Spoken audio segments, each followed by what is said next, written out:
दोस्तों, प्राचीन समय की बात है। एक समुद्र के किनारे एक गुरु अपना आश्रम बनाकर रहा करते थे।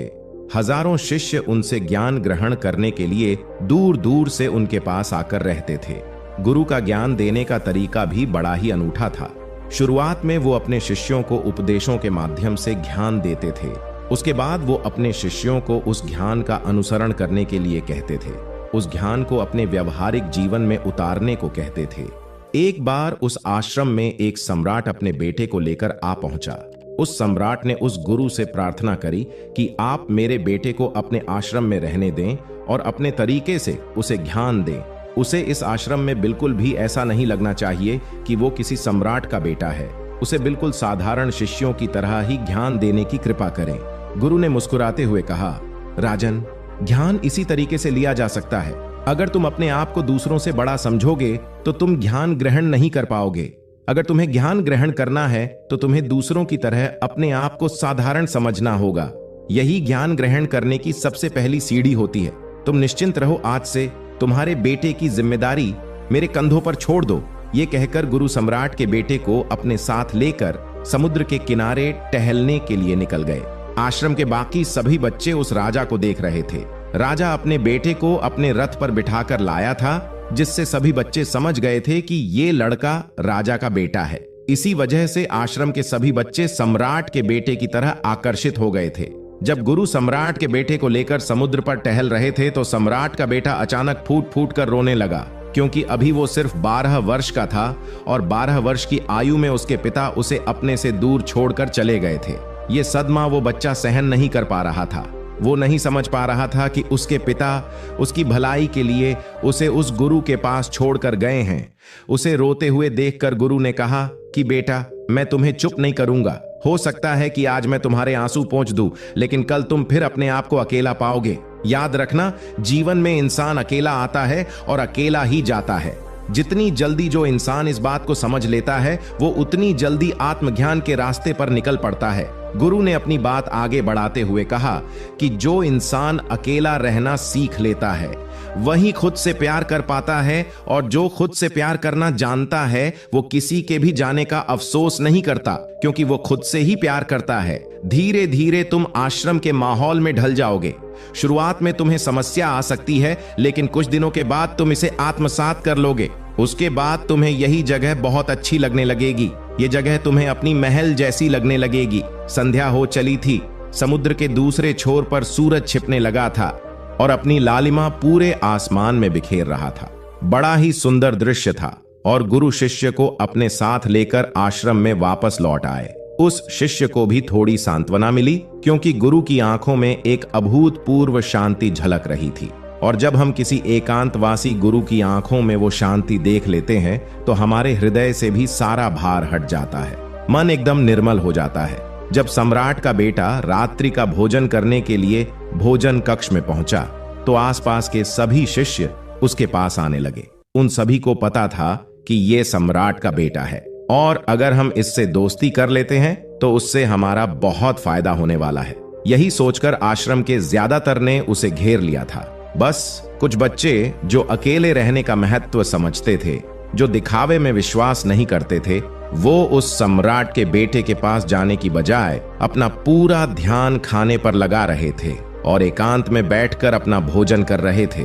कुछ दिनों के बाद सम्राट के बेटे की आश्रम के ज्यादातर बच्चों के साथ दोस्ती हो गई। अब वो आश्रम में उन बच्चों के साथ घूमता, उन्हीं के साथ अपना ज्यादातर समय बिताता। आखिरकार सम्राट का बेटा था, सुख सुविधाओं में पला बड़ा था, क्योंकि हमेशा आसपास बहुत से दास, औरतें और आसिया होती थीं। आसपास अपने मित्रों से घिरे होना वही दिनचर्या उसने इस आश्रम में भी अपना ली थी। ऐसा नहीं था कि गुरु को यह सब पता नहीं था, पर गुरु उसे अलग तरीके से ज्ञान देना चाहते थे, क्योंकि बच्चों को ज्ञान आप उपदेश देकर नहीं दे सकते, उन्हें साक्षात्कार कराना पड़ता है। उसके बाद उन्हें वो बात समझ आती है जो आप समझाना चाहते हैं। गुरु को ये बात पता थी कि अगर मैं इसे बोलकर बताऊंगा तो ये कभी समझ नहीं पाएगा।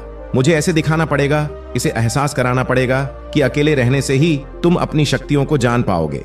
ये सीख देने के लिए गुरु एक दिन उस शिष्य को अपने साथ एक पहाड़ी की चोटी पर ले गए। पहाड़ी पर पहुंचकर गुरु ने उस शिष्य से कहा कि अब तुम्हारा ज्ञान पूरा हो चुका है, बस एक आखिरी रात तुम्हें यहाँ पर बितानी होगी। उसके बाद अगले दिन शाम को मैं तुम्हारे राजमहल में तुमको पहुंचा दूंगा।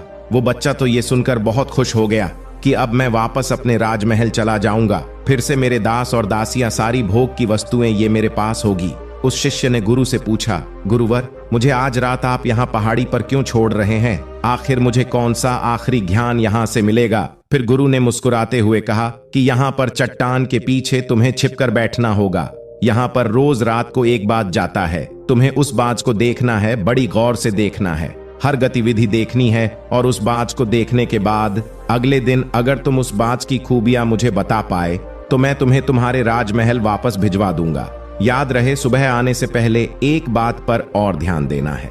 एक चरवाहा यहाँ पर अपनी भेड़ों को चराने के लिए आता है, तुम्हें उन भेड़ों की गतिविधियां भी देखनी है। याद रखना, बाज की गतिविधि रात को और भेड़ों की गतिविधि सुबह में। अगर तुम दोनों की गतिविधि ध्यान से देखकर मुझे बता पाए तो तुम इस आश्रम से हमेशा के लिए आजाद हो जाओगे, तुम्हारा ज्ञान पूरा हो जाएगा। मैं तुम्हारे पिता को कह दूंगा कि ये बच्चा हमारे आश्रम का सबसे ध्यानी बच्चा है। ये कहकर गुरु अपने आश्रम में वापस लौट आए और वो बच्चा वहीं पर उस चट्टान के पीछे खड़ा हुआ था। उस बाज का इंतजार करने लगा। काफी वक्त बीत जाने के बाद वहां पर एक बाज अपने बच्चों के साथ आ पहुंचा। सम्राट के बेटे ने पूरी रात उस बाज की गतिविधि बड़े ही ध्यानपूर्वक देखी और सुबह होने के बाद जब चरवाह वहां पर अपनी भेड़ों को लेकर पहुंचा तो उसने एक अभूतपूर्व दृश्य देखा।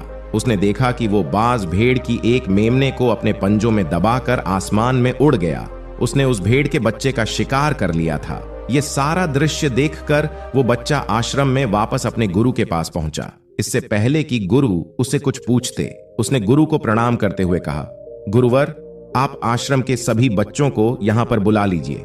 मैं सब लोगों को बताना चाहता हूं कि मैंने क्या देखा।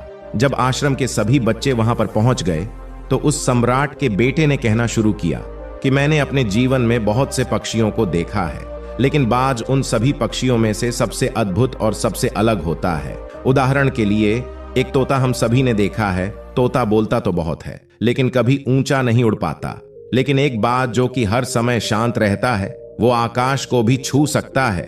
उसमें आकाश को भी छू लेने का सामर्थ्य होता है। जब भी एक बात अपने शिकार को निश्चित कर लेता है तो वो उसी शिकार पर अपनी नजरें गड़ाए रहता है, चाहे वो कितनी भी ऊंचाई पर क्यों ना हो, चाहे कितना भी बड़ा तूफान क्यों ना जाए, लेकिन उसकी नजर हमेशा अपने लक्ष्य पर स्थिर रहती है। आज सुबह जिस बाज को मैंने देखा, उसने हर भेड़ को अपना शिकार नहीं बनाया, बल्कि उस भेड़ के झुंड में से उसने उस भेड़ के मेमने को अपना शिकार बनाया।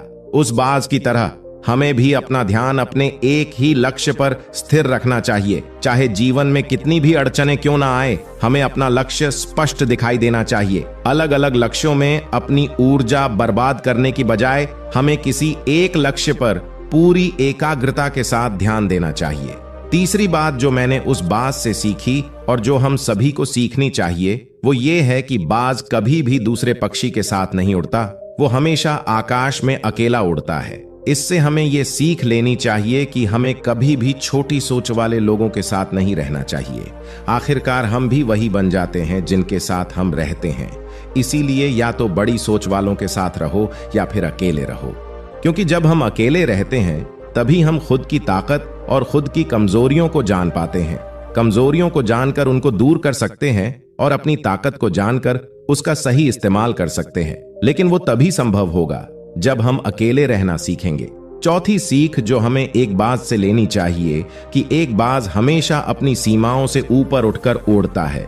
जब तूफान आता है तो हर एक पक्षी अपने घोंसले की तरफ भागता है, खुद को छुपाने की जगह ढूंढता है, लेकिन बाज ऐसा कुछ भी नहीं करता।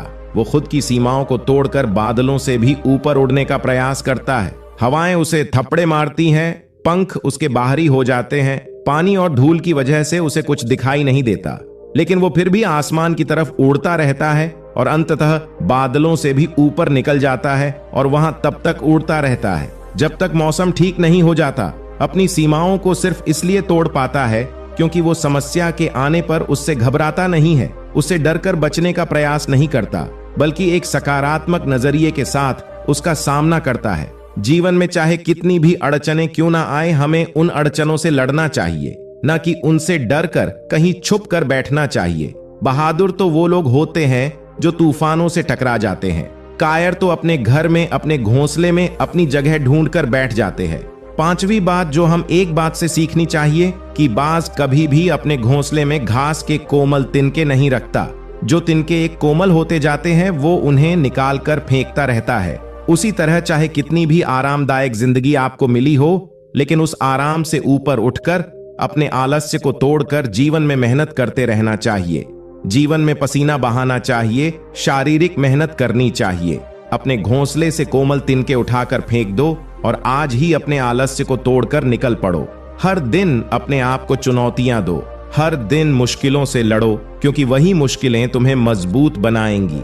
जंगल के राजा शेर को भी झुंड बनाकर शिकार करते हुए देखा जा सकता है, लेकिन बाज हमेशा अकेला शिकार करता है, क्योंकि वो जानता है कि भीड़ हौसला तो देती है मगर साहस छीन लेती है। आदमी को हमेशा अकेले ही आगे बढ़ना होता है। यही कारण होता है कि वो जल, थल और नभ और सभी जगहों पर अपने शिकार का परचम लहरा सकता है। बाज की उम्र लगभग 70 साल की होती है, लेकिन 40 साल में ही उसका शरीर बूढ़ा हो जाता है। नाखून उसके पैरों में ढंसने लगते हैं, पंख उसके शरीर में चिपक जाते हैं, उसकी चोंच मुड़ जाती है, उसका शरीर भारी हो जाता है। ऐसी स्थिति में शिकार करना तो क्या, उड़ने की भी हालत नहीं रहती उसकी। ऐसे में उसके पास सिर्फ 2 विकल्प होते हैं।